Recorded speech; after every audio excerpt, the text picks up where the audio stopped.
Hey, Michelle, Mm-hmm. and my section here, I'm still on, right? Yes, I still see you. Okay, because it just went really small on me. It, um, it might just be the way it displays. I still see you though. Okay, I mean, it's still what we need it to be. Mm-hmm. Frankly, that's not bad.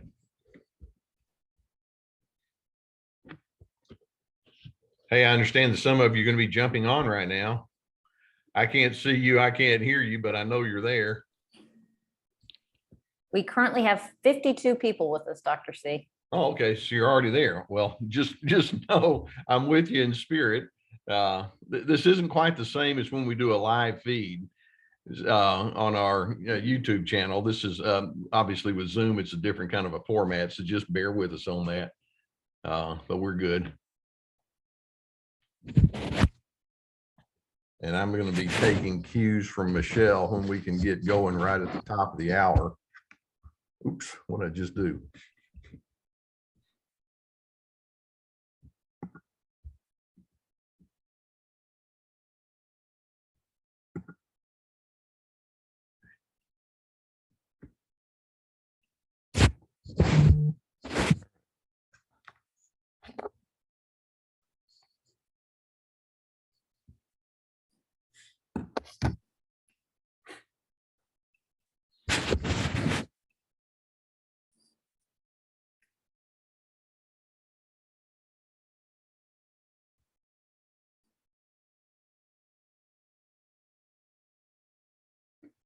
How are we doing, Michelle? We have 62 people and it's 2 o'clock. Ready to go? I'm ready when you are. Okay, and we'll be having some people jump in as we will, and then we're going to have some that are going to just be watching this on recording, which is great. That's what we said we would do. So, all right, first, I want to welcome you to this webinar here, a narcissist anger versus your calm confidence. And there's a huge reason that I've written it this way, because I'm hoping that despite the fact that narcissists can be very dysregulated in the way that they manage their emotions, you don't have to join them in that. Okay. Now, a quick little feature here, you're going to notice that there's a chat option there. In fact, some of you are on or off, but down at the lower part, you'll see a little chat queue or chat icon. We're going to invite you to ask any kind of questions that you want. Now, obviously, I've got a whole lot of information here that I'm going to be giving you, and so I won't be able to get to a lot of the questions. But at the end of today's session, I am going to answer a few questions. And what I'm going to do is hold on to some of the other questions that you have, and I'll be using them in my live feeds. And then I've got some special things that I'm going to want to do with some of the other questions. So if you do have some questions about a narcissist anger and your calm confidence, go ahead and put them in that chat section. Michelle's going to hold on to them, and then we'll kind of take it and go from there. Okay. All righty.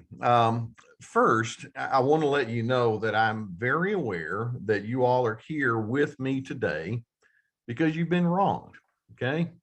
You had some emotional pain that's been brought to you because of a narcissist's insensitivities.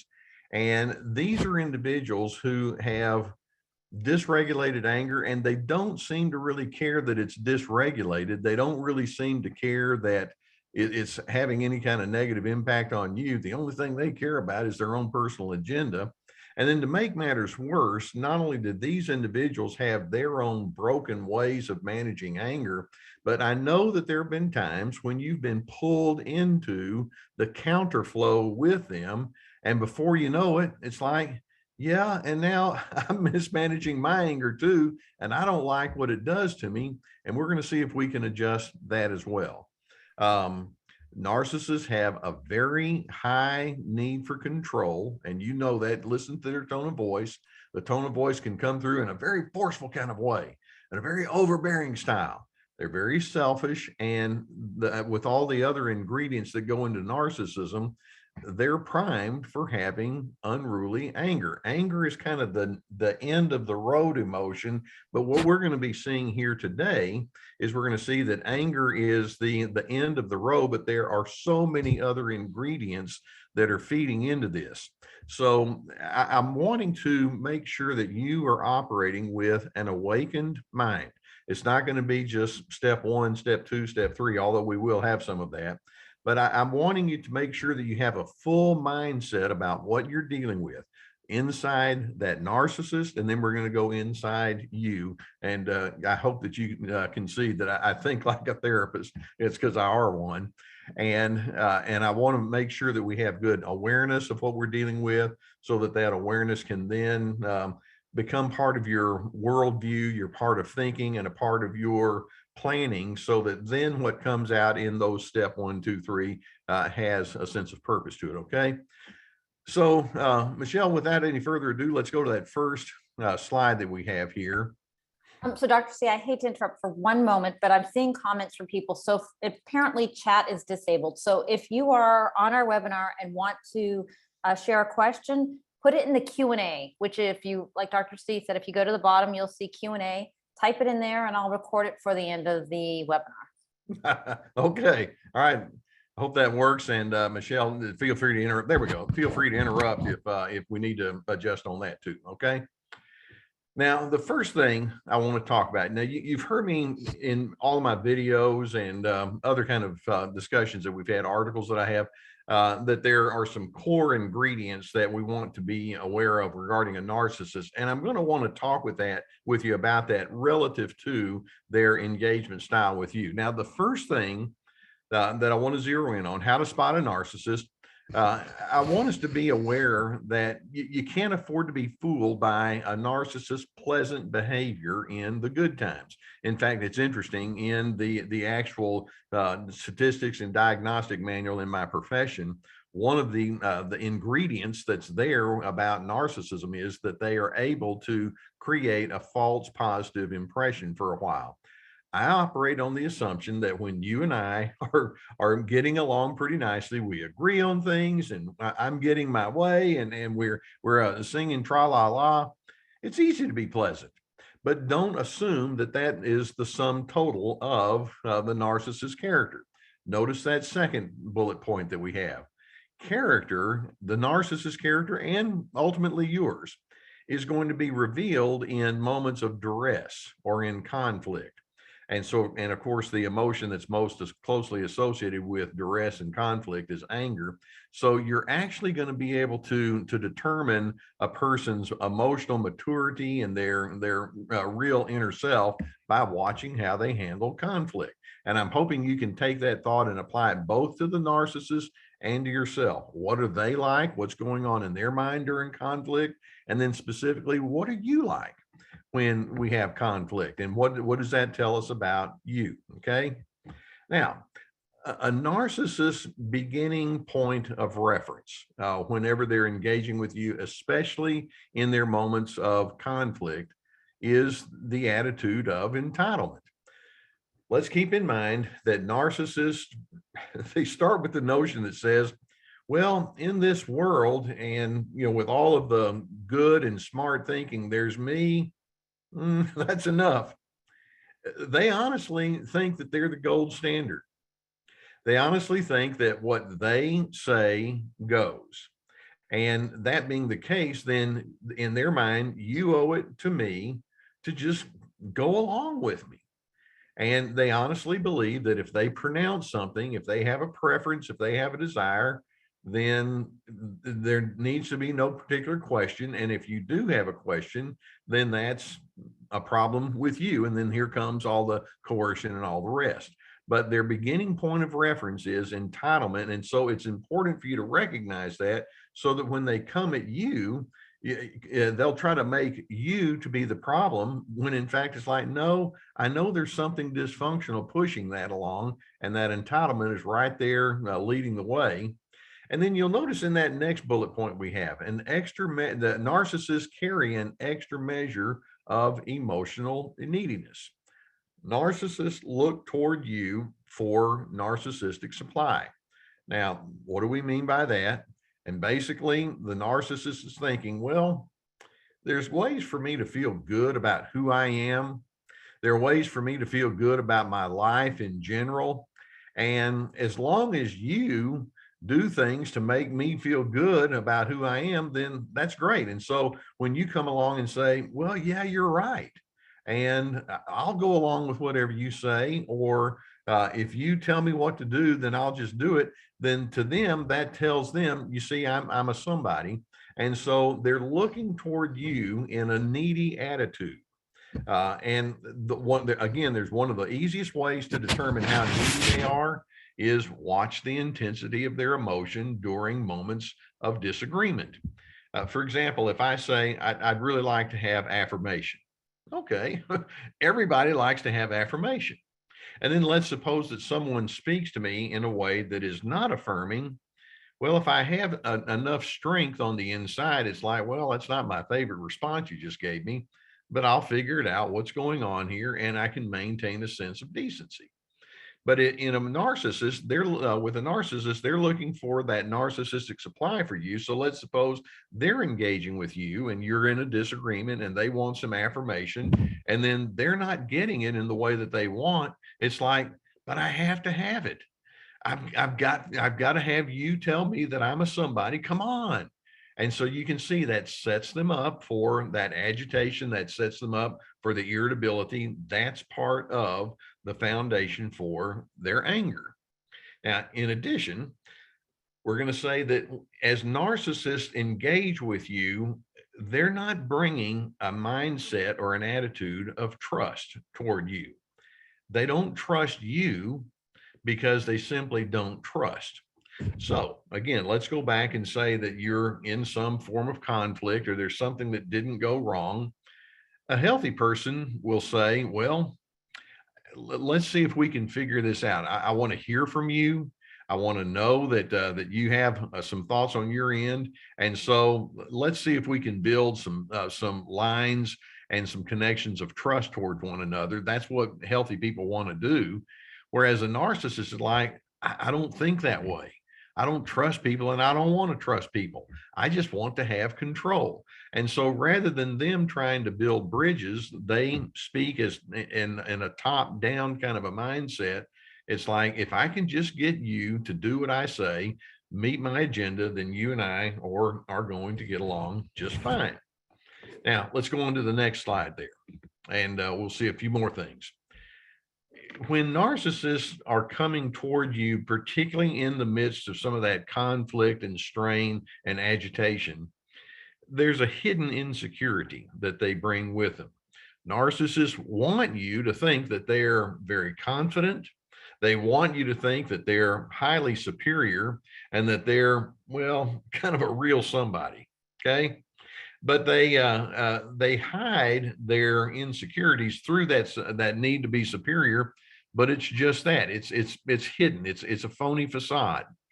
Beneath the veneer with that angry narcissist is fear. Again, let's go back and say we have a disagreement, and I'll just use the same little illustration. I want you to affirm me if I say, hey, here's the way I think we ought to manage this project. And then it'd be really nice if you were to say, oh, great idea, let's go along with that.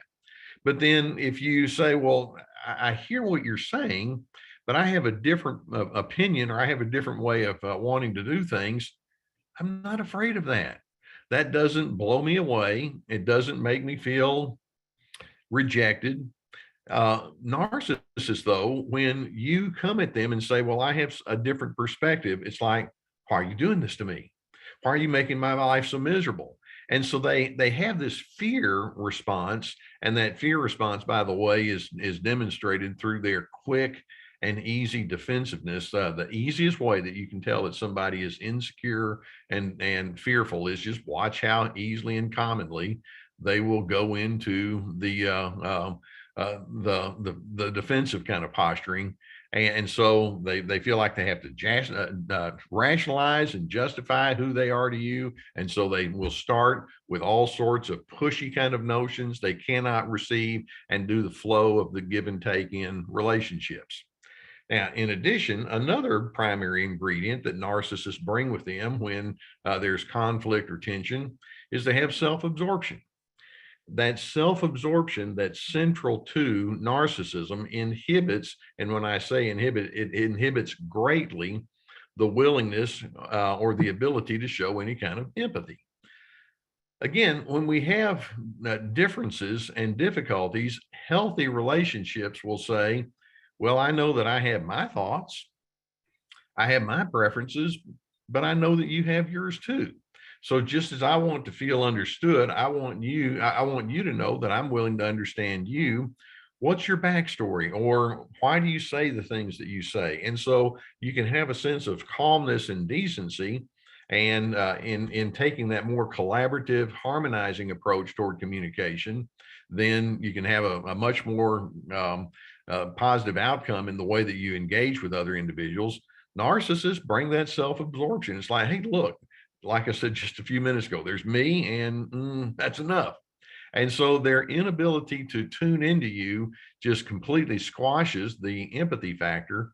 There are all sorts of leadership models, for example, that talk about how healthy leaders are the ones who are truly want to know. It's not like they're going to do it as a tactic, but they actually want to know what other people think and feel, and how they drew their conclusions, because they want to be big picture. Narcissists can't do that. Instead, with narcissism, illogic reigns. And it's so important for you to realize illogic. The illogic reigns due to a very high need to protect their own false self, which means that they operate with very low levels of self-awareness. Now, when I say illogic, narcissists, in their lack of self-awareness, will refer to illogic as truth. So if you say, hey, look, we had this situation, here's what I noticed that you were doing, and it didn't really seem to make sense, and I think if we can take a look at plan B, we would get along better. And okay, we have a little bit of a conflict there.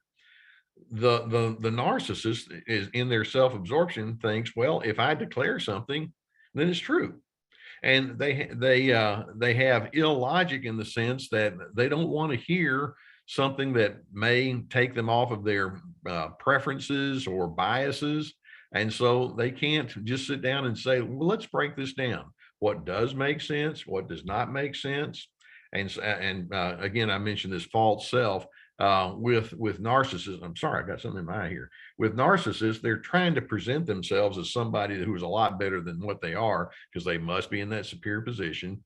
And so they can't listen to logic. And of course, in your responses, when you get into anger, you're going to want to force logic on them. Doesn't work. You might as well go find a brick wall and bang your head against that one. So that's what they're bringing. And then, like I say, empathy is almost entirely non-existent. Existent as self-protection is central. And then judgment, and they're judgmental and critical in general, which sets up ongoing agitation. Now, remember, I've talked in other times about how narcissists are very shame-based in the way that they approach life.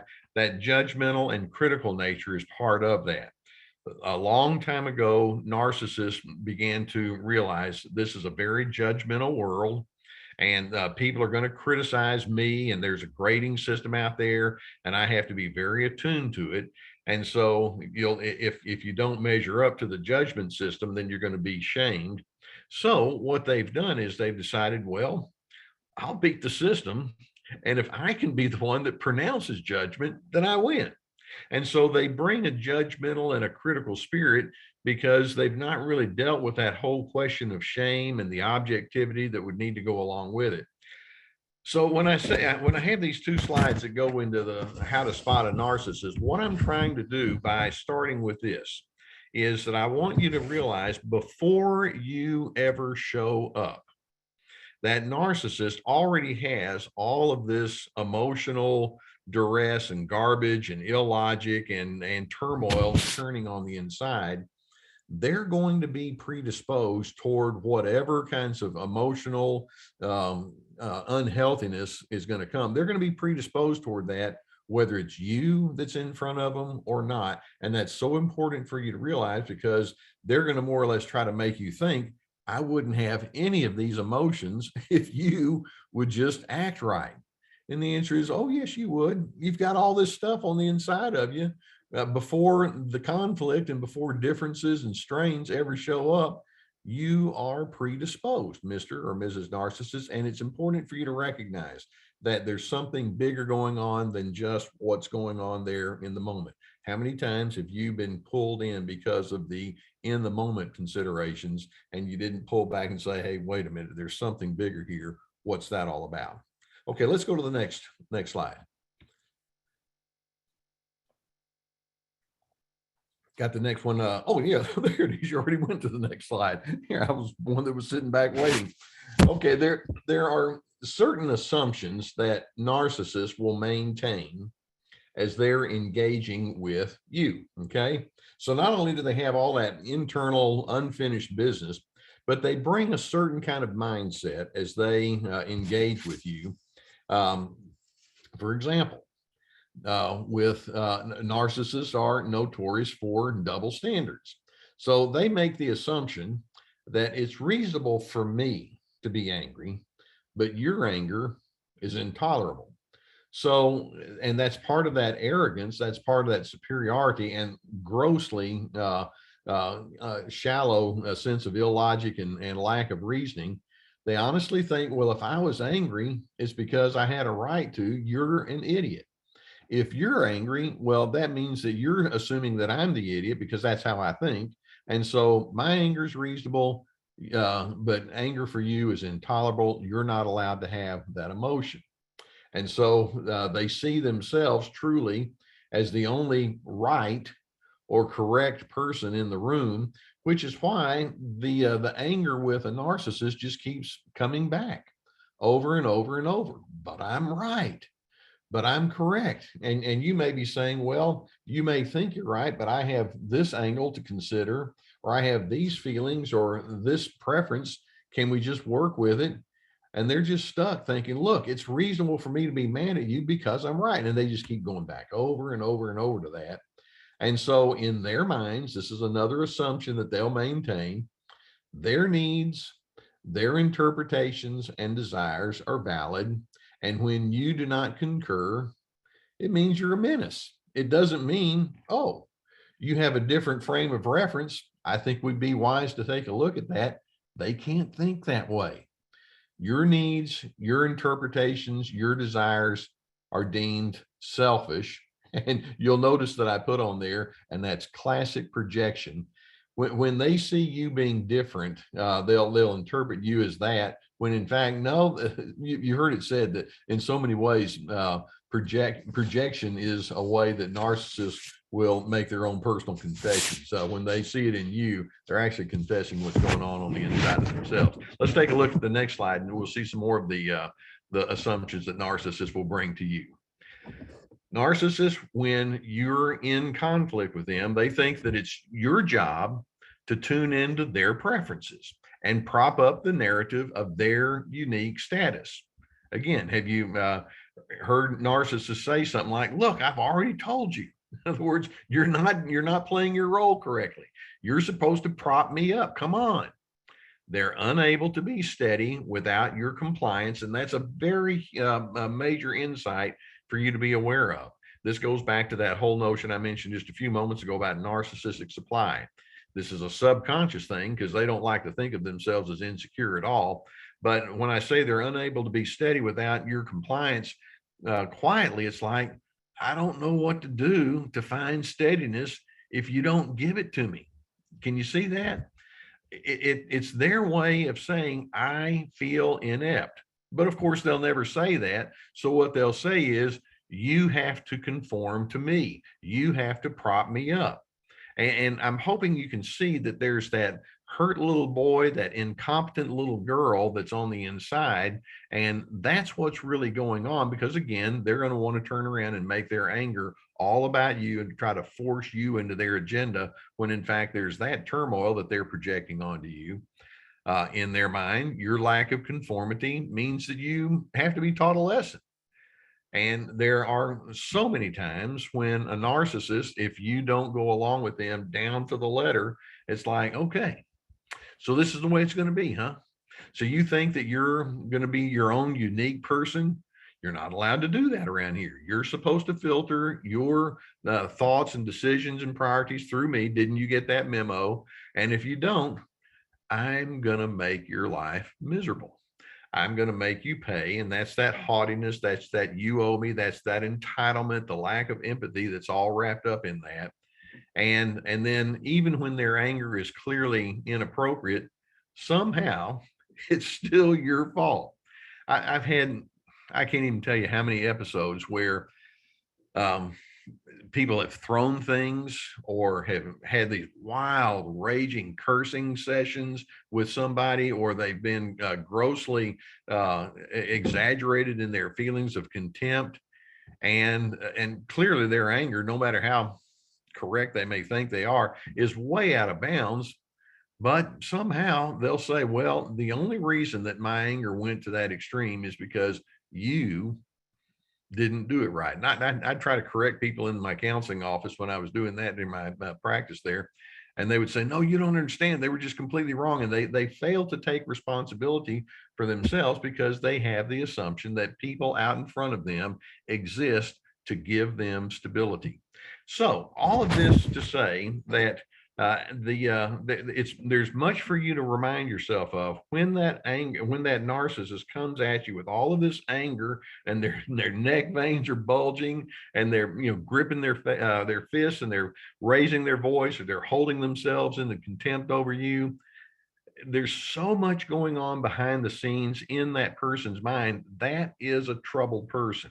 And the more exaggerated they are with their anger, the more exaggerated it says that their psychopathology is, and the more they are unwilling and unable to take any kind of direction, it implies that they have an attitude of ineptitude about who they are. But with their very, very low levels of insight, they can't see it.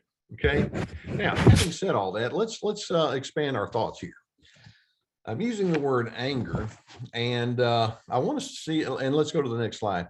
I want us to see how anger can actually show up. Now, many of you know that in decades past, I would do anger workshops, and it was actually a 6-week course that I would teach at the clinic that I was at.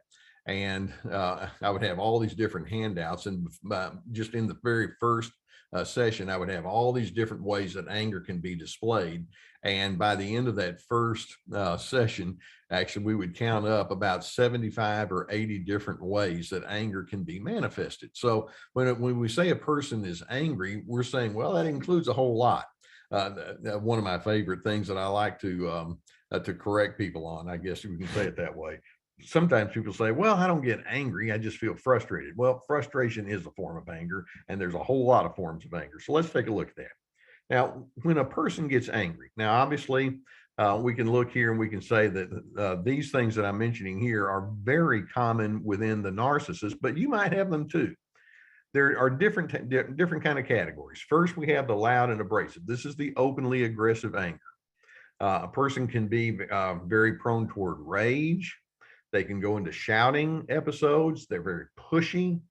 They offer accusations and blame, and they're not bashful at all about it. They can be very overbearing in the way they do it. Coercive communication comes through. There can be harsh insults, and I know that many of you have been on the receiving end of those insults. Sometimes it can get physical, whether they grab you or hit you or push you or throw something. And when that happens, then that's where your boundaries need to be very strong, and you need to bring in accountability factors on that. They can be blunt and insensitive in their opinions. It's like, I don't care what anybody else says, this is the way it is. That would be the open aggressive anger. And it's that particular pattern of anger that most people tend to think of when they think of the word anger. Now, in addition, though, we can say that there are other patterns of anger. For example, some people, they may not be quite as loud, or maybe they have been, but now they're shifting gears.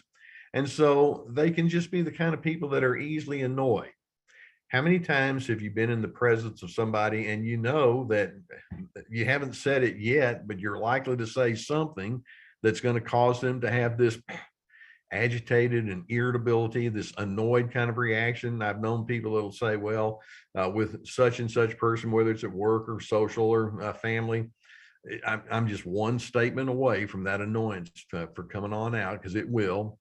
Impatience is a form of anger. it's like, come on, come on. And it may not be the loud, rageful anger, but there's an irritability and agitation. When people have frequent frustration, it's like there's some folks, I mean, all you have to do is just say one word that would be inaccurate or forget something, and they just go into the frustration just right away. They're naturally critical. Criticism is a form of anger. It's their way of saying, you don't measure up, you bug me, you tick me off. They can be contrarian in their conversations.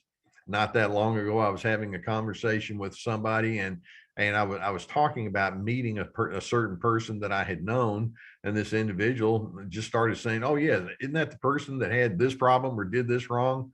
And it's like, well, actually, this person that I'm going to meet is a very nice person, but they just are naturally contrarian, and it just takes next to nothing to draw it out. I'm certain you had some of those people in your life too.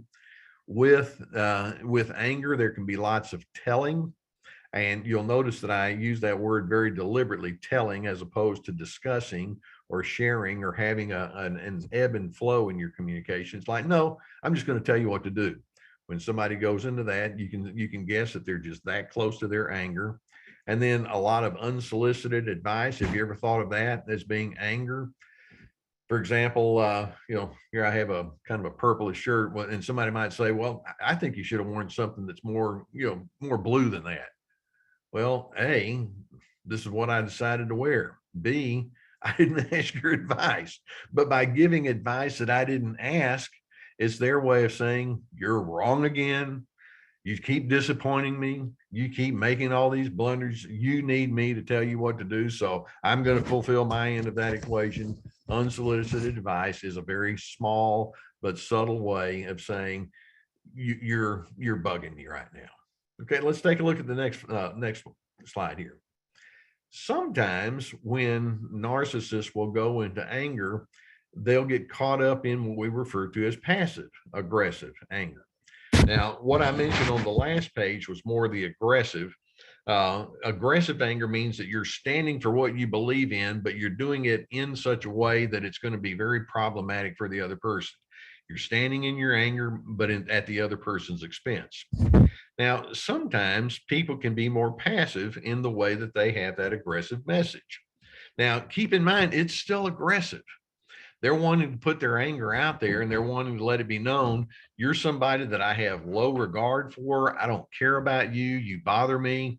But instead of saying it directly like that, what they'll do is they'll be proactively uncooperative. For example, they may say, well, I'll be glad to help you out with a project. And then they don't, which is their way of saying, I didn't want to do it in the first place. You're bothering me right now. Get away. They can procrastinate. They can be lazy. They can be evasive. They can go into punishing withdrawal. They can do some behind your back sabotage. You ever had anything like you thought that you had an ally, but you find out later on that they were doing a whisper campaign about you behind your back?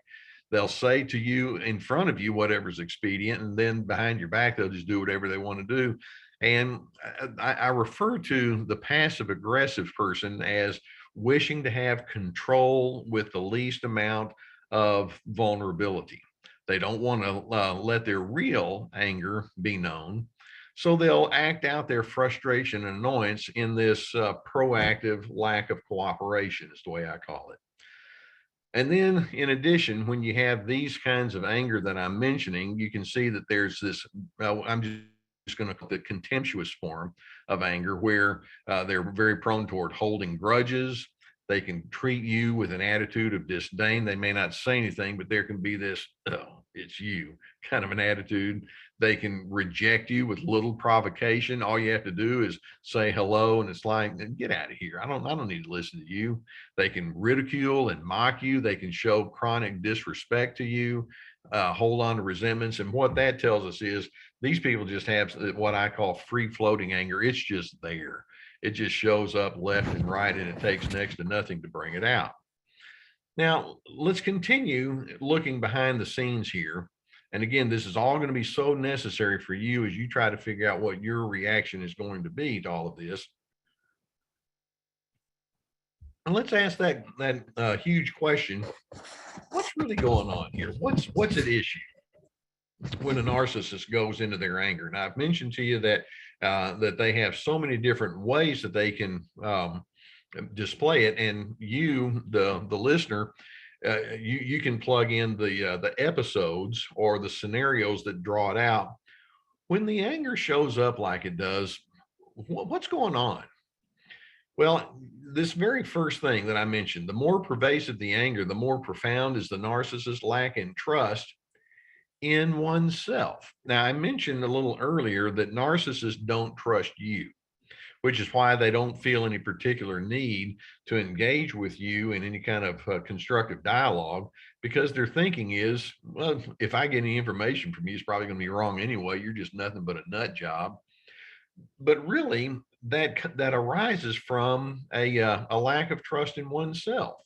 You'll notice that I have in parentheses, in their pervasive anger, what they're actually saying is this, or maybe more accurately, you are more than I can manage. In other words, I don't trust myself to be able to handle this well. And so, and that's a fear reaction. And so the fear is really what's at stake, the lack of trust, the inability to trust not only you, but the lack of the inability to trust one's own coping capabilities. That's what's really going on. But what you're seeing is anger. So again, there's more at play than what you see on the surface. And then in addition, as the anger persists in their, excuse me, as the narcissist persists in their anger, it illustrates that they have a lifelong lack of emotional competence. Now, let's go back. When you were 8 years old, when you were 10 years old, you needed somebody to just kind of walk you through all sorts of coping skills. Let's suppose that you have that 8-year-old child and their sister said something that really bothered them. And so the 8-year-old child comes and says, Susie's stupid. I hate her guts because she's doing such and such. And so what you can do is you can say, knock it off, or don't let it get to you, or you're going to have some time out. You can address just the superficial thing, or you can begin what we refer to as the teaching of emotional competence.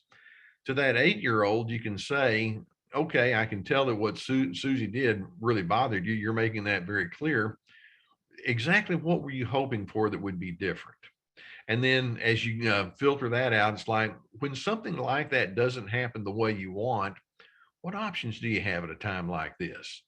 And what I'm going to want to teach is, even though the external world between you and little Susie didn't go very well, there's an internal steadiness that you can draw from. Let's figure out how to go in there and tap into that. Now, I'm under no illusion that an 8-year-old kid is going to be able to do that successfully in one, as the result of one conversation with someone like myself. But you see, I have years with you. And I'm going to keep going back, and I'm going to keep asking, what's going on? What were you hoping to accomplish? What's valid? What's not valid? What are your options? Even if things don't change, who do you want to be in this moment?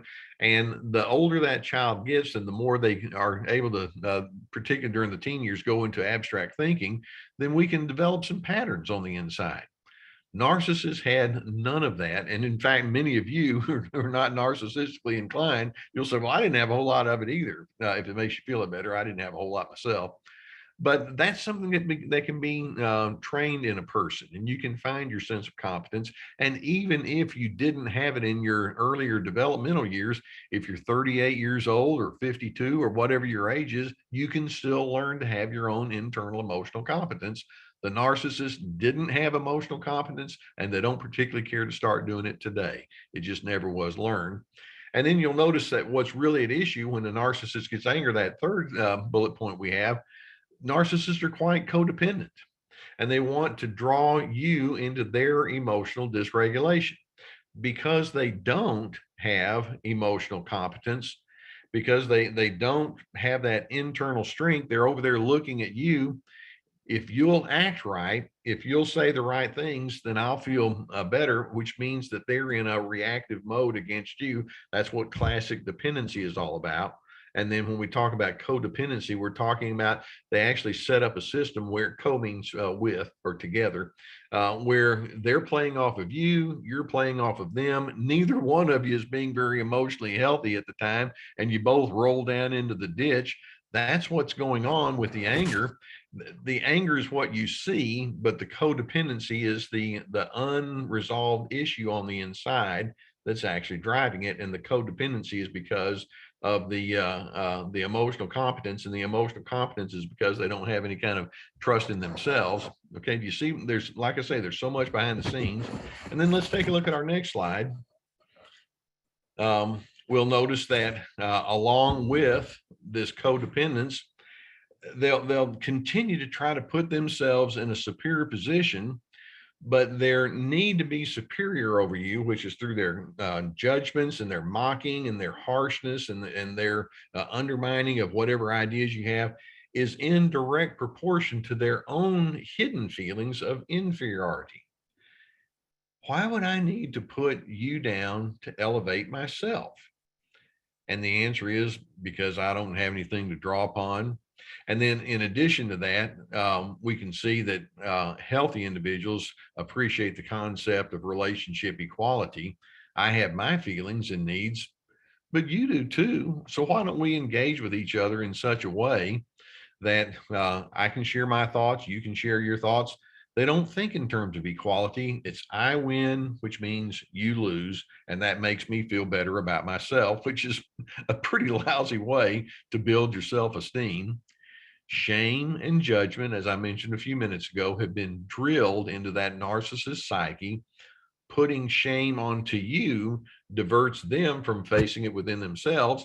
Because, whenever you do have some conflict and tension, it may be that they actually were wrong. And so it's like, no, I'm not strong enough to admit that. So they can't go there. And so instead of looking at their own inadequacy or mistakes, which doesn't have to be shamed at all, it's just that it's a mistake. They just go and say, no, it's all about you. And so they're pervasively dishonest when they go into their anger mode, not just with you, but within themselves. They operate with what we refer to as alternate reality. And if they say something's true, then that means it is. Logic is not required. The only thing that matters is that I, the narcissist, have declared it to be true. So I've taken quite a bit of time here to discuss with you what's going on inside that narcissist. And you realize that these people bring a whole host of troubled thoughts and feelings and assumptions. They're deeply insecure, and perhaps this can kind of give you some insight into the fullness and the depth of that insecurity. It shows up as anger and in all those many different varieties. But again, they want to make it all about you when in fact, no, they're troubled people. So I hope that you can see that loud and clear. Now, let's take it a little bit further. Let's go to the next slide. Dr. Sam, I'm just going to interrupt for 1 second. You're occasionally, I think, hitting something on your desk that's hitting your microphone. So we're getting some fuzzy feedback once in a while. Like that? Exactly. Yes. Yeah. Okay. I'll try my best not to do that. Okay. I get animated. Don't get Thank angry you. at me. No anger here. Okay. Well, just right there, just said my internet is unstable. That's interesting. I just got a little pop up there. So I'm having a little bit of internet issues here. I hope let me know if it gets any worse. Okay. Yeah. For me, it hasn't been connectivity. It's just been, I can see your hands kind of moving, and I assume that's what I'm hearing.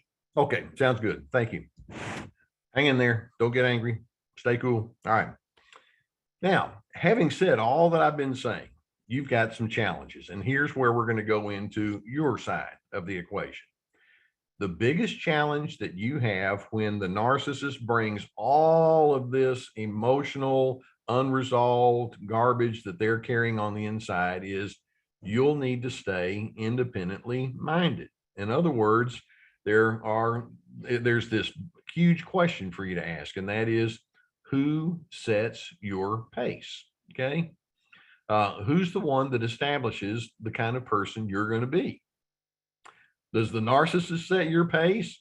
Now, you know the correct answer to that question. Like, no, I don't want to let them set my pace. But then when they get angry, do you join them in their dysfunctional anger? When they accuse you, do you accuse right back? When they are hateful, do you wind up being hateful in reverse? If that's the case, then they set your pace. And I'm not suggesting that you're completely wrong, to have some of your emotion towards them in reverse because A, you're human, and B, there's probably a reason that you feel what you feel because they are treating you pretty badly. But do you understand your own anger reactions? I'm hoping as I was going through some of those behind the scenes issues with the narcissist, you could say, well, you know, there are times when I myself can have some of those issues. Now, your anger in and of itself is not necessarily wrong, just as that narcissist anger is not always wrong. Anger can be tied to your preservation of your worth, your needs, and your convictions. For example, let's suppose that somebody has spoken to you in an insulting fashion and you feel angry. Okay. In your anger, there can be a legitimate message of self-preservation. I want you to treat me with worth, or I have needs and my needs do not include insults. Or my core conviction is if we're going to have a good relationship, we need to have dignity instead of these condescending comments. And so your anger can have a valid message behind it. Now, trying to force the narcissist into mature reasoning is inevitably going to be a failed strategy. So your anger itself may actually have a valid intent to it, but you can become entangled in their dysfunction if you try to force feed your message toward them. And so your challenge is to stay independently minded. You're still legitimate for believing what you do, but you can't force somebody to think other than what they do. And then remember, when you are triggered by that narcissist angers, you do have options. One of the things that narcissists do a very poor job of is they do a poor job of sifting through their options. They're reactors first, and then they're reactors second, and then they're reactors third. They just keep popping off based on what the situation in front of them says, as opposed to thinking, wait a minute, I have options. Who do I want to be? Now, let's go to the next slide. And we're going to take a look at some of those options. Okay. Now, what I've done here is I've actually listed some of your lousy options. You have options when you get angry towards the narcissist in reverse. You have the option of suppressing your own anger in fear. It's like, there is no way I'm going to share myself with that angry person. I'm not going to talk. I'm not going to let them know. You just hold it in. And by the way, suppression of anger is different from practicing reasonable discernment. There are some people I'm not going to talk about my emotions with, not because I'm afraid, but because I don't want to put my emotions out there and put them into the hands of somebody that's too immature to know what to do with it. But many times you have that suppressive attitude or mode of managing your anger. Sometimes you have the option of just going head to head with the narcissist. You're going to be angry and aggressive and all. I'm going to retaliate right back. You can do that. You can become passive aggressive, just like they can become passive aggressive, and you can punish them with silence and non-cooperation. Another option is you can seethe with bitterness and contempt.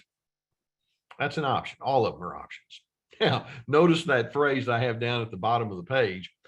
Before choosing the better options, you want to consider the consequences of these maladaptive possibilities. Yes, these are options.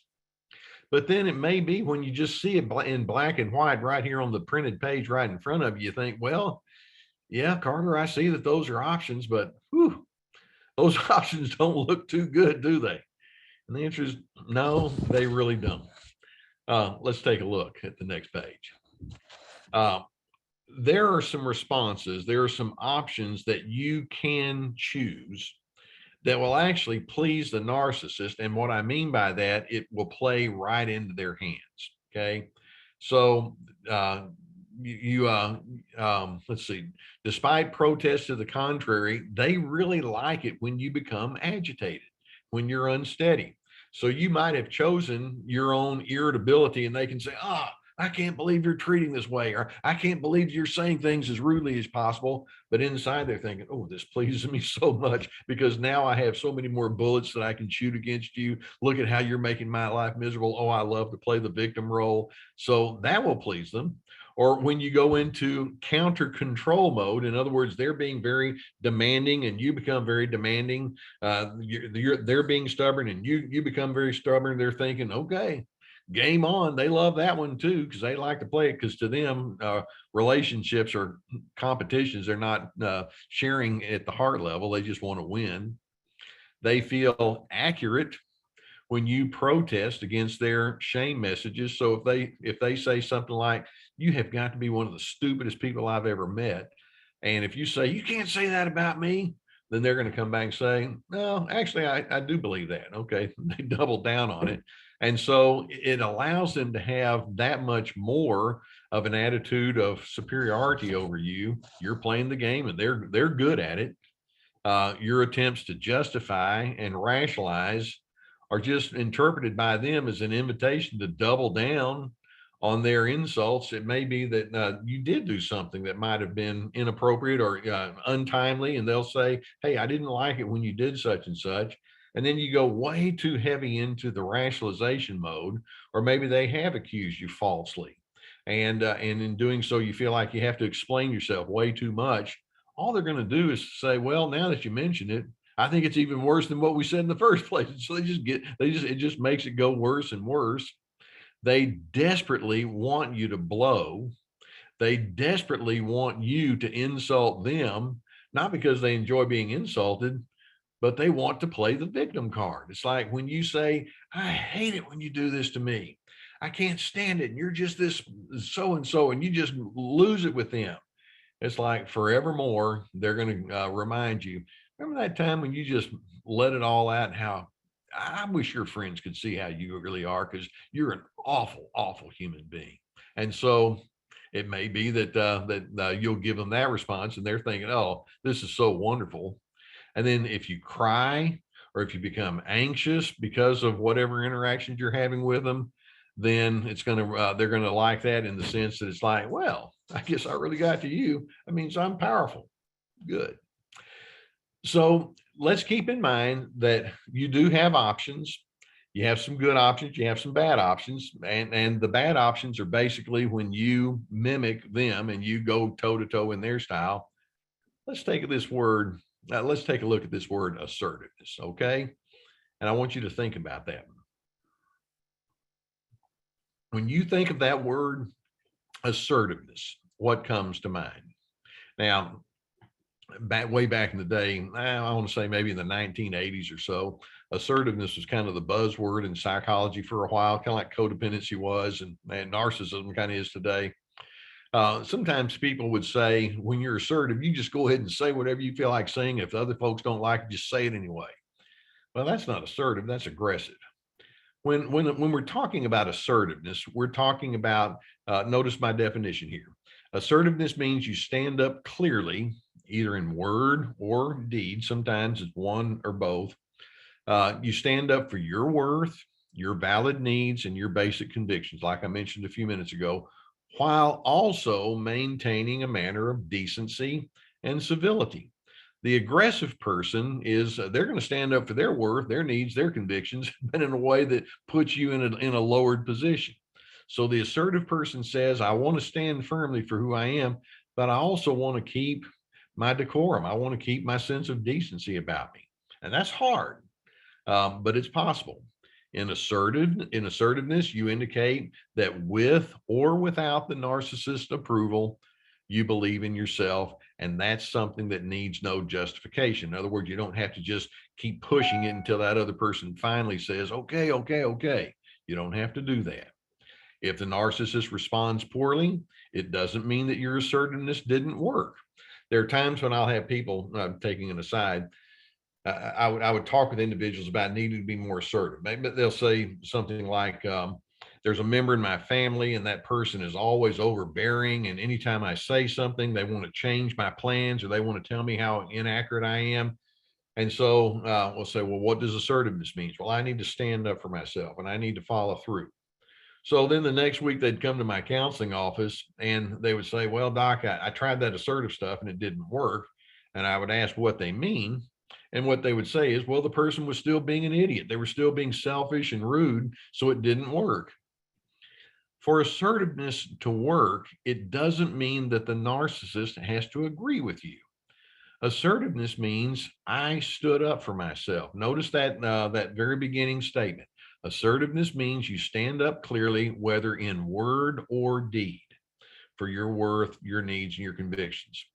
And I'm going to say, well, I'm going to follow through on what I believe. Or I know that you disagree with me, but I agree with myself, and I'm going to go ahead and proceed with that intact. And so you can have that sense of defining yourself and firmness, and you can have that sense of determination. And the narcissist can say, well, this is ridiculous. I can't believe that. And your response can be something to the effect of, I'm aware that you don't agree with me, but it makes sense to me. And this is the beginning point of what I'm talking about, of you developing your own calm confidence in the way that you respond to their great agitation. Assertiveness doesn't require them to go along with you. It means that you believe in yourself. And look at that next sentence. As you stand in your belief and your legitimacy, it positions you to move forward with what you deem reasonable. Okay. Now let's take it a little bit further, and let's see how this gets tied straight into calm confidence. When a person is angry and unruly in their anger, what they're saying is, I don't feel capable. I'm making you responsible for me feeling good about myself. And so they're bringing in all sorts of turmoil. But what if you were to think, well, I think differently than that? Calm confidence is not something that you can muster just in moments of conflict and tension. It needs to be something that you just carry with you in a broad, general kind of way. If I were to say, why should I believe in you? Why is it okay for you to make your own decisions? I'm hoping you can say, well, as a general rule, I've got good morals. I have good ethics. I have good values. I really have intentions of being a respectful kind of a person. And I think that it's okay to let me be me. And that's something you need to have in moments of calmness and steadiness, and in moments of conflict. It's not something you just dredge up whenever you need a tool to use. It's not a technique, in other words. By staying focused with your calm confidence, it means that you develop a strong definition well in advance of any conflict of what your higher priorities are going to be. You know, I do feel angry, and I do have my moments of disagreement with people. But my higher priorities, rather than just trying to solve that problem in front of me, is that I want to stay connected with my worth, my dignity, my sense of kindness. That's who I want to be. And if anger comes along, I want to do so inside the context of me being a worthy and dignified and kind person, if that's at all possible. And so you translate those higher priorities into specific traits. I want to be a person of goodness. I want to be known as somebody that has reason and self-restraint and resolve and patience and self-trust and determination, etc. Now, let's just pause on that. One of the things that I would very commonly ask my patients to do when they were in counseling is I would ask them, list out for me the characteristics that you would like to have most predominant in your personality the vast majority of the time. And it's these kind of characteristics that I would hope that they would be listing. Well, I want to be known as a good person or a reasonable person. And then I would say, try to come up with 15 or 20. And then what I'd like to do is sometimes I like to give an assignment, write it down. And then let's say you have 15 different characteristics that you want to have as your prominent ingredients in your personality. Put it on in a prominent place in your house. Let's say in your bathroom mirror, on the refrigerator. And each day, select one of those characteristics. For example, goodness. Today is Wednesday, and I want goodness to be something I'm focused on today. The next day, Thursday. Well, today's Thursday. I want to remind myself that reason is my focus here today. Or I want the next day, I want to have a sense of self-restraint. What does that mean? And so on and so forth. And don't just make this a theoretical kind of thing. Resolve in your mind that says, I'm going to make this something that I'm highly aware of. And I'm going to, when such and such situation comes along, this is what resolve is going to look like. Here's how my patience is going to carry me. This is what self-trust would be like, and take it into specific possible scenarios, and then make those your higher priorities. Yes, I can be angry. I always have options there, but I have these higher priorities too that guide me. And so you want to make that inner sense of well-being something that you think about, you're pensive about in an ongoing kind of way, and it becomes part of who you are. You carry it with you so that when the moments of conflict arise, it's not a technique that you have to garner, but it's something that you just draw from because it's already there. Now, as you maintain your sense of inner confidence, you want to constantly remind yourself you're not dealing with a rational person here, okay? And so we're going back to that notion that I mentioned just a few minutes ago. You can't afford to take your cues from that narcissistic individual. They're going to predictably be unpredictable. They're going to consistently be inconsistent. And you don't have to have their concurrence. You don't have to have their blessing. And you can stay on your path with or without their cooperation. In other words, you want to individualize who you are. Now, we're also going to say, as you stay focused with inner confidence, you really have been the victim of mistreatment, okay? When I would talk with people such as yourself who would come into my office and they would say, it happened again. And then they would tell me their stories, and I would hear the tears that would go along with it. And they would talk with me about how they were insulted, or there was so much negativity done, and then they ran a smear campaign, and then they took away all sorts of privileges. You've been victimized and you've been mistreated. But then notice the rest of that sentence. But you don't want to let victimization to be central to your identity. And again, I'm not taking away the fact that you have been a victim, but there are some people, the narcissists are masters at this, but there are some people it's like, well, that's now my lot in life.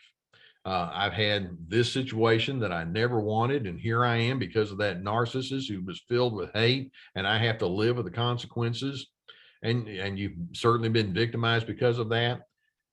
That doesn't have to be the sum total of everything that defines you. There's more inside of you than what the narcissist gave, difficult though that may be.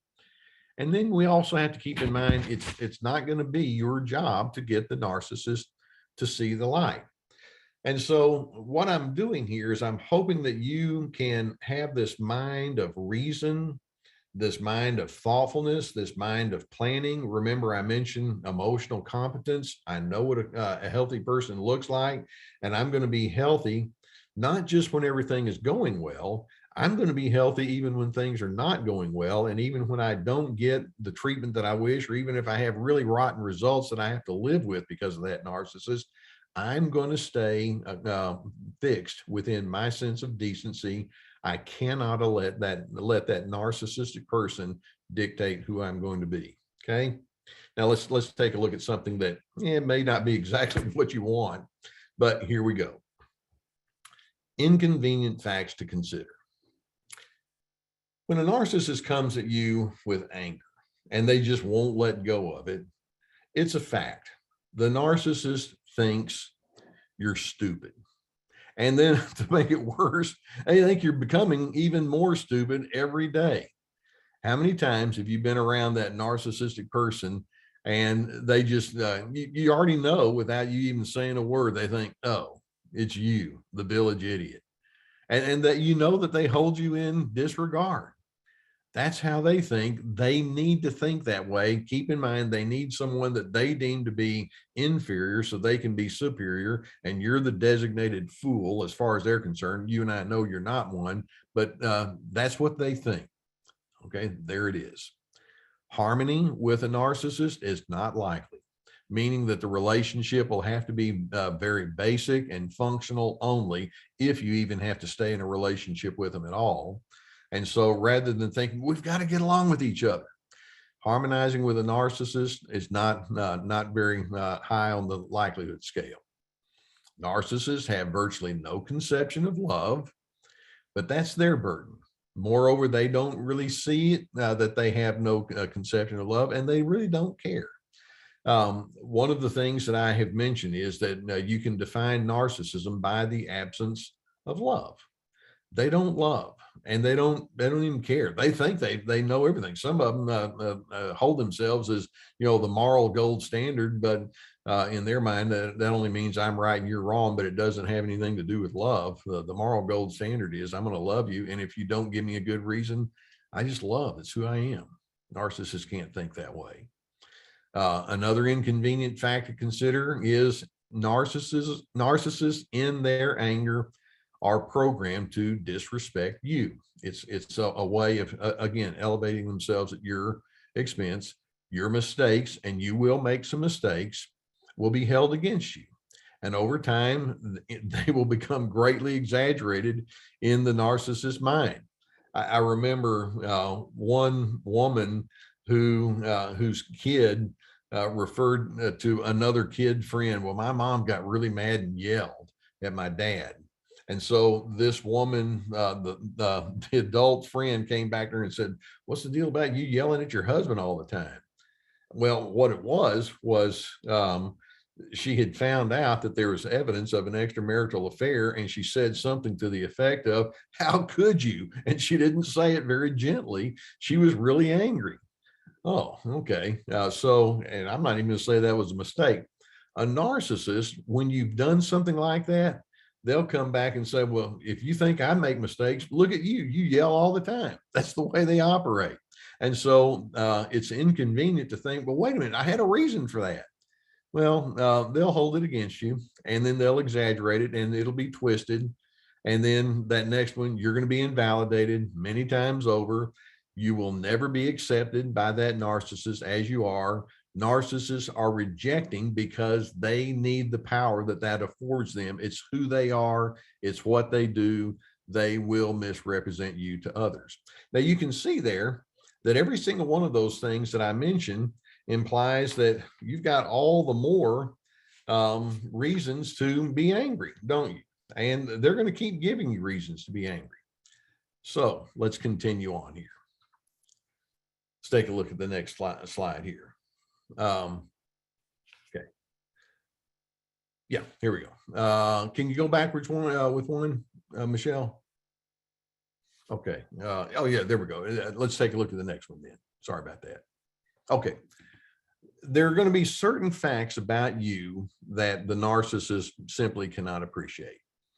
And that is, your worth is not up for a vote. Worth is your birthright. Okay. And the narcissist is going to, in their anger, they're going to continue to treat you as an unworthy person. They're going to keep reminding you, "I don't know how I got mixed up with someone as dumb as you. I don't know how I got mixed up with someone that just brings a whole big bucket full of nothing to me." But then let take a look across the screen there. When the narcissist invalidates your worth remains nonetheless. Your mistakes, your miscalculations mean you're human. It means that you have room to grow. So let's embrace that. The journey, not perfection, is your goal. You can still trust yourself, not because you're a finished product, but because you're a lifelong learner. Now, these kinds of facts are what go into you holding on to your calm confidence.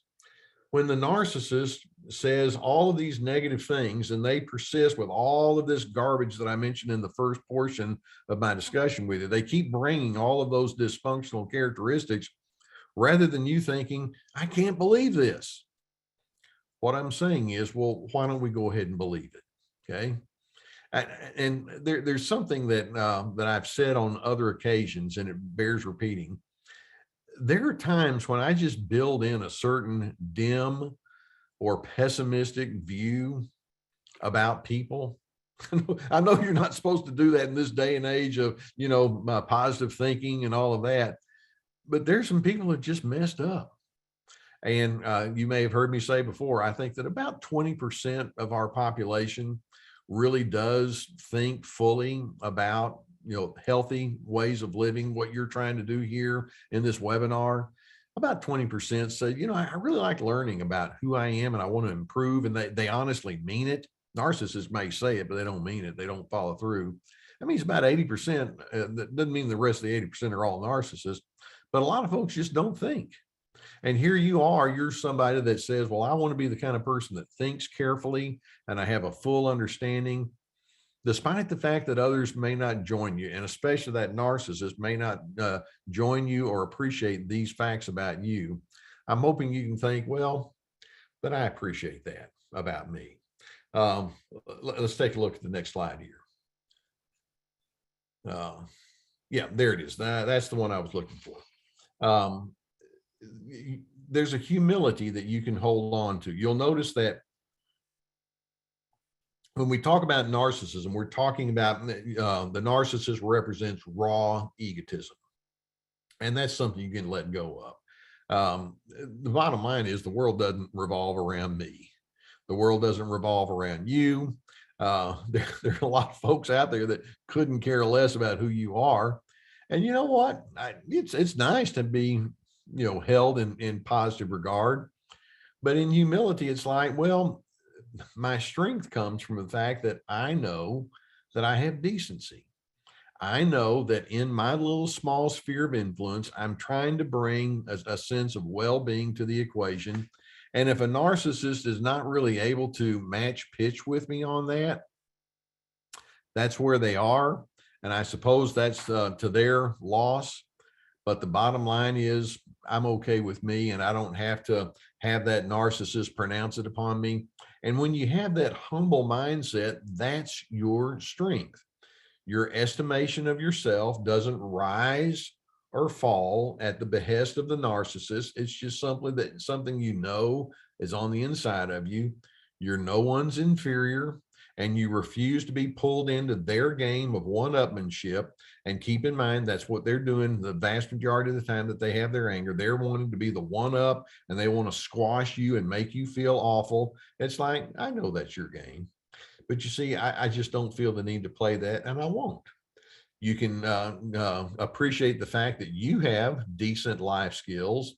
And if the narcissist doesn't like that, well, okay. In fact, the narcissist is even going to say, well, that calmness that you say you have, it's fake.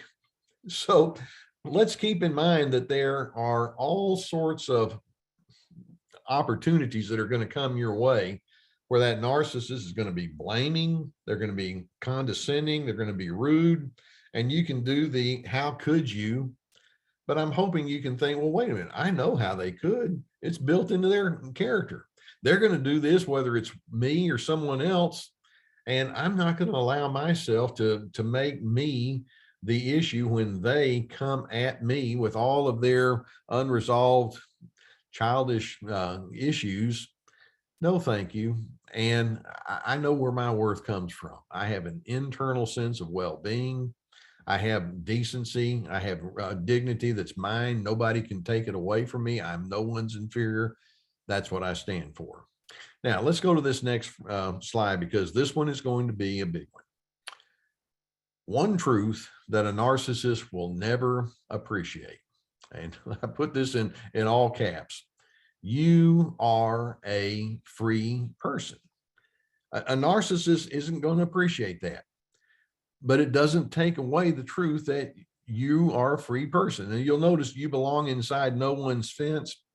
The narcissists, in their anger, they want to put you inside of this fence of their own mandates and rules and regulations. And if you dare to step a toe outside the fence, it's like, get back over here and be what I tell you to be and stay inside my fence. And it's what I refer to as the dog in the fence mentality. Guess what that dog wants to do when they're fenced in? They're thinking, what's on the other side of this fence? And when they have the chance, they're going to run. It's like, get me out of here.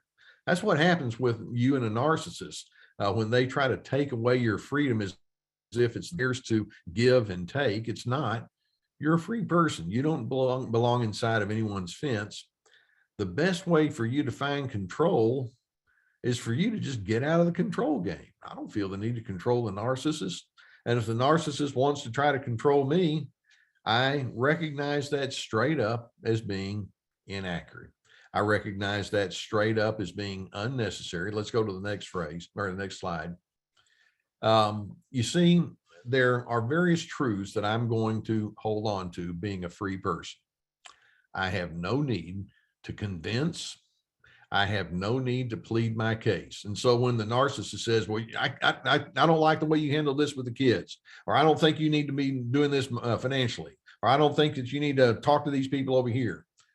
Okay, you've made that very clear. I don't have to convince or plead my case. Remember, assertiveness means you'll either speak into or simply live into your worth, your needs, your convictions. I'm going to live according to what I believe is best. I get to accept myself, pluses and minuses. If you hang around with me long enough, you're going to find out that I have my quirks and idiosyncrasies and I make mistakes.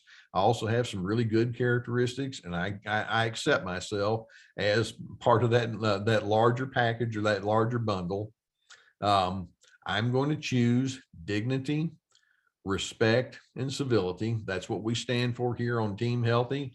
I don't do that because I'm supposed to. I don't do that because I must or I ought to. I'm going to live in dignity, respect, and civility.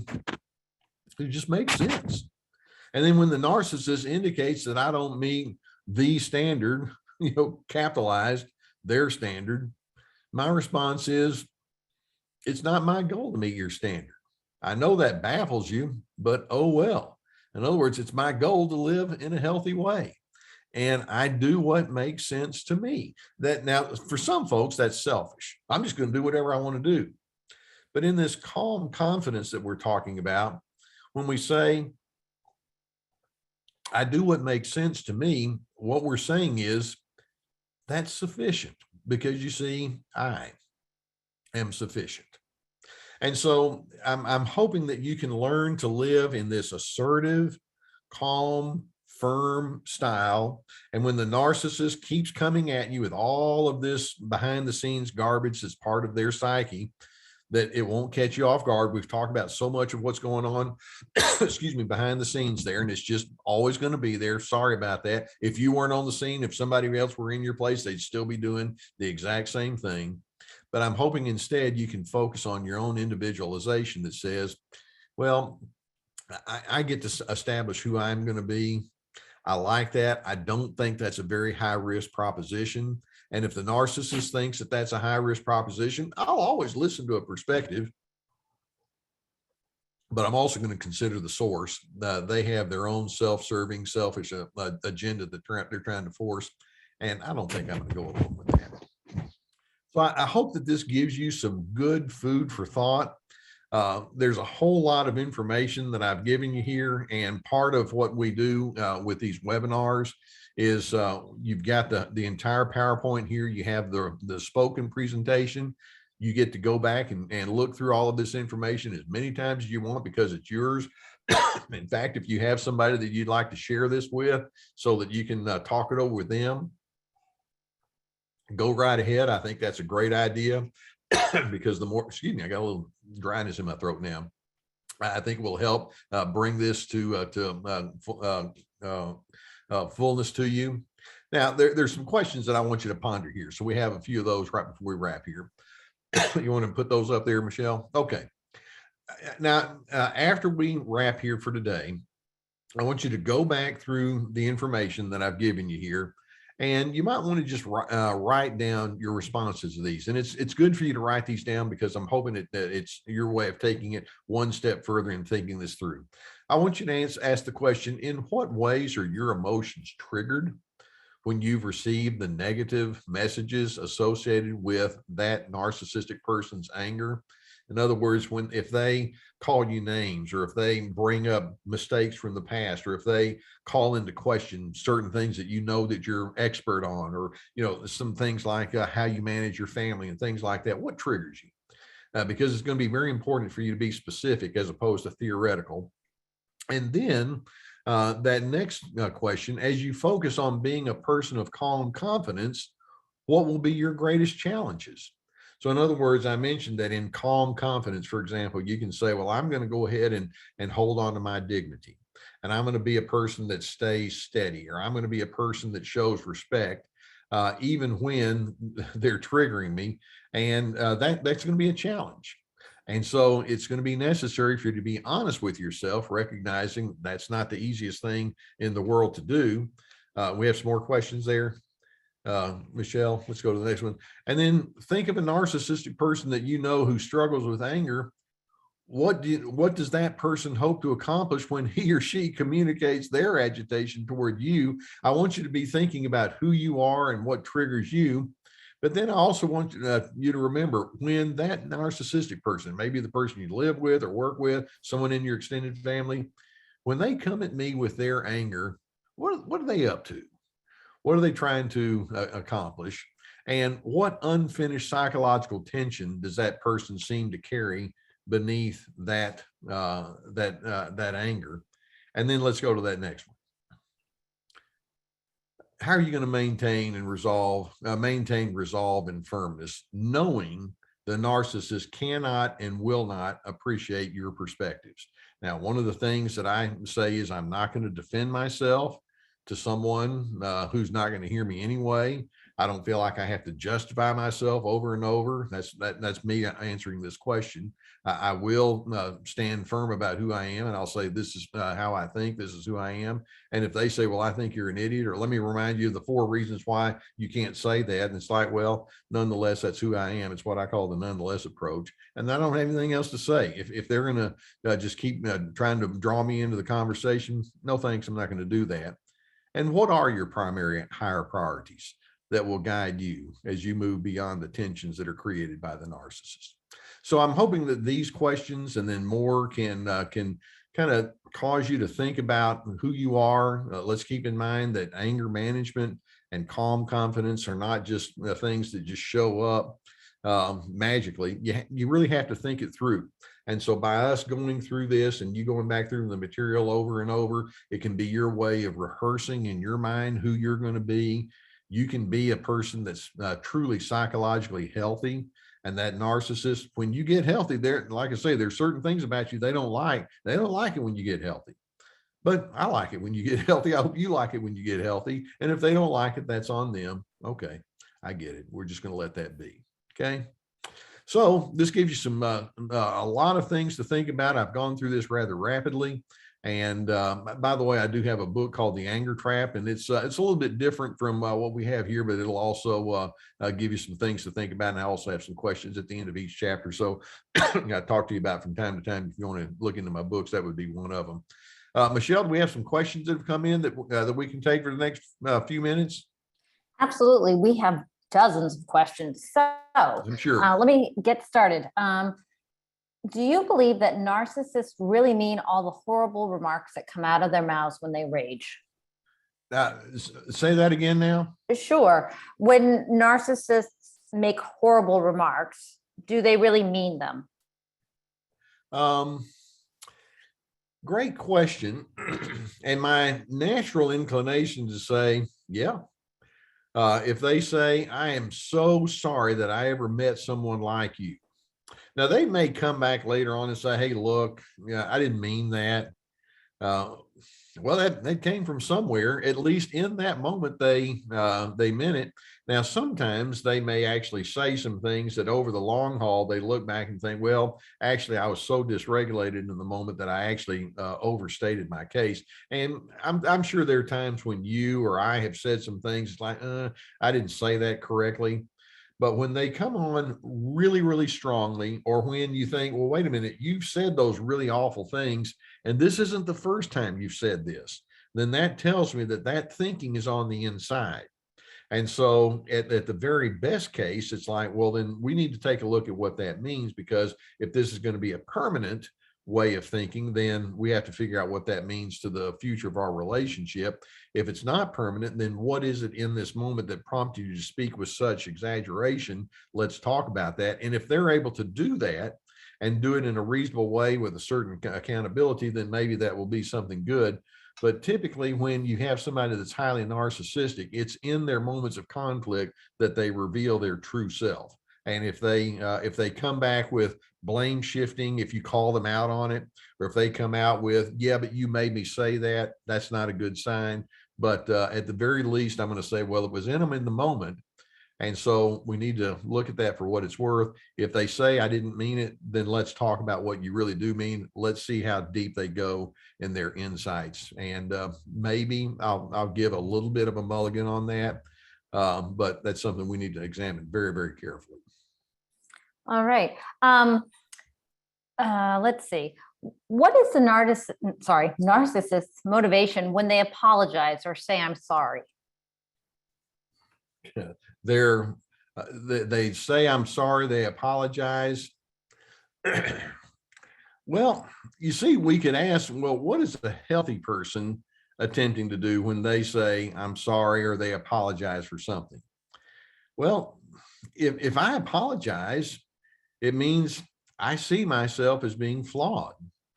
And I see that my flaws came out in my interactions with you, and it may have hurt you, or it may have given a wrong message, or it may have put our relationship onto a bad path. And I want to see if we can make some restitution. So the healthy apology is something that's meant for forward movement. Okay. And so I guess we have to ask the question, is that what a narcissistic individual is looking for? Well, I want to have healing. And I don't want to sound too jaded, but too many times when a narcissist is going to apologize, it may be that they're thinking, well, I think I may have overstated my welcome, or I may have said things so strong that this person is no longer going to become my supply, and I have to keep them around to give me the emotional supply that I need. In other words, I need somebody to be that person that pats me on the back and tells me I'm okay. I need somebody that may have the money, or may make me look good in public. And so they may have some of those nefarious kinds of goals that they have, and you're a nice prop that fills that. And so is that it or not? And so are they apologizing so that they can groom you back, or we call it breadcrumbing? They're going to give you just enough positive morsels to get you back into the fold. Unfortunately, that's what some of them may do. It's we refer to as hoovering as well. We have all these clever little things like a Hoover vacuum cleaner. They suck you right back in. And so what you have to do is you have to watch over the course of time. Do they say, I'm sorry, and then do the yeah, but? Well, I'm sorry that I spoke so harshly, but you're going to need to understand that we just can't do such and such. Oh, wait a minute. So when they start qualifying, or when they start putting it back onto you, you realize, well, that's not exactly a real sincere apology. So let's take that for what it's worth. Okay. So, and then over the long haul, a true apology is going to show in deed. And so do their deeds for a long period of time, particularly when other similar conflicts come along, do they show that there is, in fact, a change of heart, or is that just more of a temporal thing? And if that's the case, then they're just wanting to keep you on as supply. End of discussion. That's what that is. So you have to just kind of consider the source, and then watch for what the resulting communication and ultimately the resulting priorities and behaviors are going to be afterwards. And I think that might lead into this next question. Can a narcissist be intellectually intelligent, but yet be very low on the scale of emotional intelligence? How can I say yes strongly enough? Yes. Not all narcissists are super intelligent. Some of them are dumb as a brick. But some narcissists they have a real high IQ, which is why you see them in CEO kind of positions, or they like to have the position of power, or they're the ones that call the shots with whatever group they are. And some of them have done some wonderful functional things. They have invented things and written books and who knows what. But intellectual intelligence is not the same as emotional. The emotionally intelligent person, probably the best word to describe the emotionally intelligent person is conscientiousness. The conscientious person thinks, well, I have my initiatives and I have my perspectives and my way of doing things, but I want to make sure that I'm tuned in as I'm going about being me. I want to make sure that I'm tuned in with the people and the events and circumstances in front of me. And so there's always a courtesy or a blending or a harmonizing. There's a recognition that there's always an element of we that needs to be taken into context. Narcissists are so self-absorbed and so they're so entitled that they're thinking, well, look, it's about me. And if you don't acknowledge that, then you're wrong.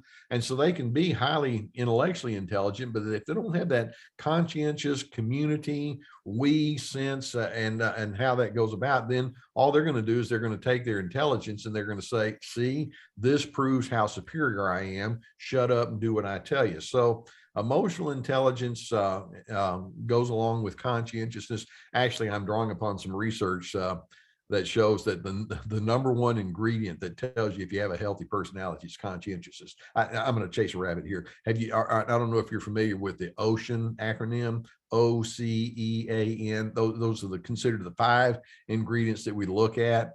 Look it up on the internet. For the healthy personality, OCEAN, healthy personality, it'll all pop up. Openness is O, conscientious is C, E is extroversion. Doesn't mean you have to be an extrovert, but you can tap into other people. A is agreeable. You know how to be agreeable even in the midst of disagreements. And then N is the only one in the negative direction. It's neuroticism. In other words, let's see how much neuroticism a person brings versus calmness and steadiness. And when you are balanced in those 5 ingredients, then those are the indicators of a healthy personality. And of those 5 in the OCEAN, conscientiousness is the primary one. So that's where I'm coming from with that. So let's see where we go with that. Okay. So that to me is where emotional intelligence can be determined. Do you have time for another? Yeah, let's take one more. All right. So how can a narcissist be so much like the flip of a switch that they go from telling you how much they love you, but immediately turn on you with anger and insults? Well, this goes back to their understanding of love. Narcissists, when they are talking about love, they're talking about an almost unsustainable feel-good experience. I love you means in their mind, you did everything that makes me feel wonderful right now. In other words, you read the writings on the script that I have written, and you read your part of the script really well. Way to go. And then when you say or do something that's not on their script, then to them, love means you have to conform. And so if we love each other, we conform to the script that I wrote. And love does not allow for freedom of being a mistake maker or freedom of just having separate preferences. That's why I ended this topic today with the notion that says you are free. Narcissists don't appreciate that. Love lets a person be what they are. They don't try to force people onto any kind of agenda. They don't have a fixed notion about what they're supposed to say and do. They have their preferences and they can talk about what will help. So you can still have your opinions. But narcissists don't think like that. They think in terms of control. They think in terms of entitlement. You are there to make them feel good. And so when they say, oh, I love you so much, what it means is you've really given me some things that I like, and my life is better because of the externals you bring. But then when the going gets tough, they don't have anything internal to draw upon.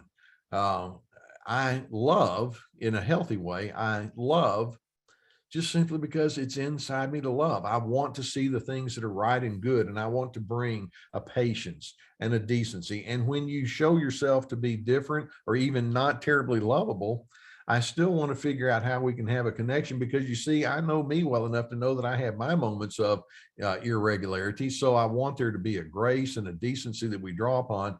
Narcissists don't have that kind of insight or wisdom to draw upon. So they can say, I love you. What they're saying is, you met my desires for the moment. And then when they turn on you in an instant like that, it just reveals the shallowness of what they were actually saying in the first place. Okay. Hey, I know that you all have your time commitments, and I know we said we try to keep this to around 90 minutes. So let's wrap here today.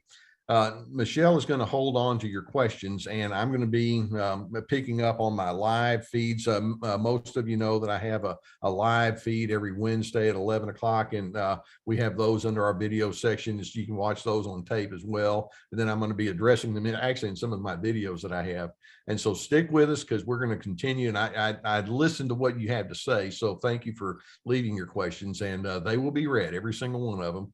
Thanks for being a part of this webinar. I hope that it's giving you some good things to think about, what's going on inside of them, but specifically what you believe about yourself and the goodness and the decency that you bring.